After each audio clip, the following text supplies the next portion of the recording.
whether something is constitutional or unconstitutional, those things are dealt with in the court of law. Your opinion is not law. So if you vote that marijuana is banned in the state of Arizona, some people may feel like that's unconstitutional for marijuana to be banned because they should be able to smoke from stuff that's grown out of the earth. How can the government tell them that they don't have access to that? That's not constant. They have a constitutional right to be free to do that and not be obstructed by a tyrannical government. Now, you may believe that marijuana should be illegal. That person believes marijuana should be legal. Whether it's constitutionally violating somebody's rights because it's unconstitutional law, that's subjective. If you want to have that argument, then you need to fight that argument in court. Some people may say it's unconstitutional for a police officer to be able to force entry into my house without a warrant.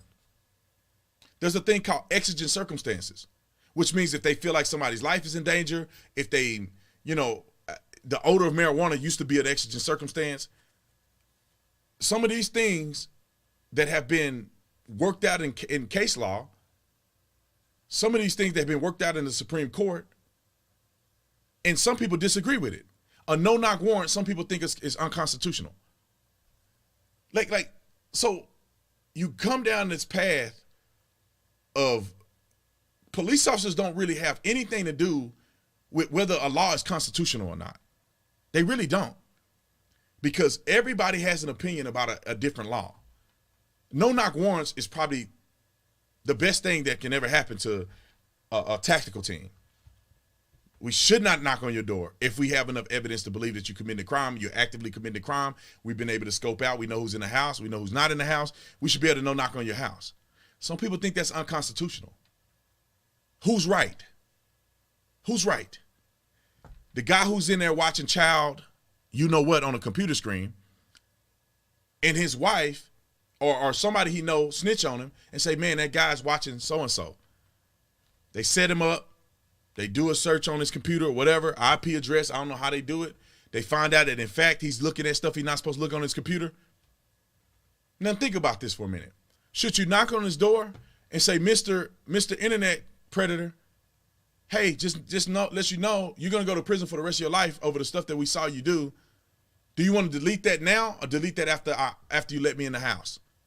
Or do you conduct a no-knock warrant where you breach and force entry in his house without him knowing, and you can secure the computer and evidence and take somebody to jail for life?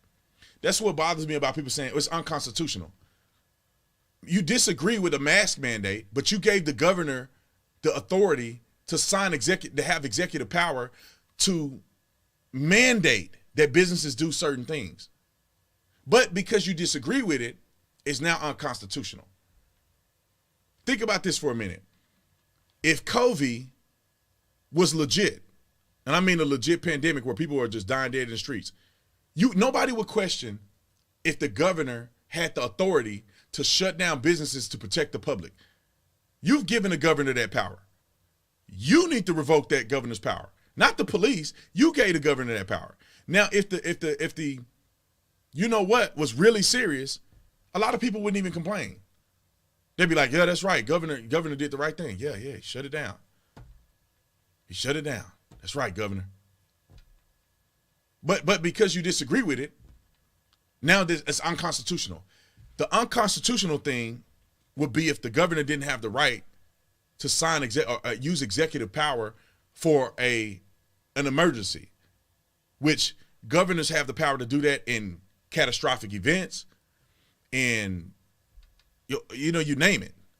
They have the right to call in a National Guard.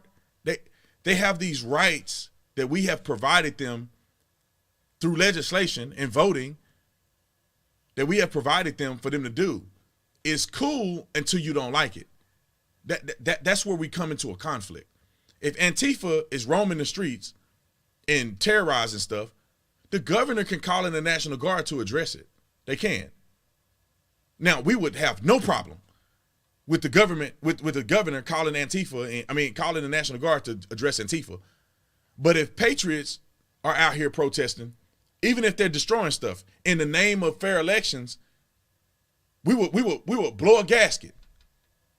These same people, and I'm not disagreeing with either side because I do think we should stand up for our rights in our country. But the same grievance that patriots have, these lunatics, they have a similar grievance. They literally are saying that the government is tyrannical by way of the police department. Now, we know it's completely foolery. But where do you draw the line at whose opinion means more? And I want people to internalize that for a quick minute. So it's not the police. It's your state legislators who are passing laws on your behalf that police have to enforce. There was no law on the book that I knew of that I thought was violating somebody's constitutional rights. I mean, it's so much. It's so much there. Like here's another thing that I think people should know about law enforcement. Every law enforcement agency, major agency, they have attorneys so that they don't get sued. And these attorneys are on call in case you come to a constitutional dilemma. The attorney for the police department will correct you based on the most appropriate updated case law so that you don't go and violate somebody's constitutional rights. So to think that a department is floating around violating people's constitutional rights according to the law and according to case law in the Supreme Court, I mean, you may be deceived. You may be deceived. Every department, every major department in the country has legal attorneys, a whole legal team that deals with these issues so they don't get sued every 5 minutes. That's why nobody's going to successfully sue any police department in the country for enforcing mask mandates in private businesses who disobey the executive power of the governor of the state. Do I agree with it? I don't agree with it. Is it the police fault? No, it's not. We need to recall governors who are using their power in these ways, and we need to redefine the power that a governor actually has. And if we don't do that, we'll be complaining about police all day long.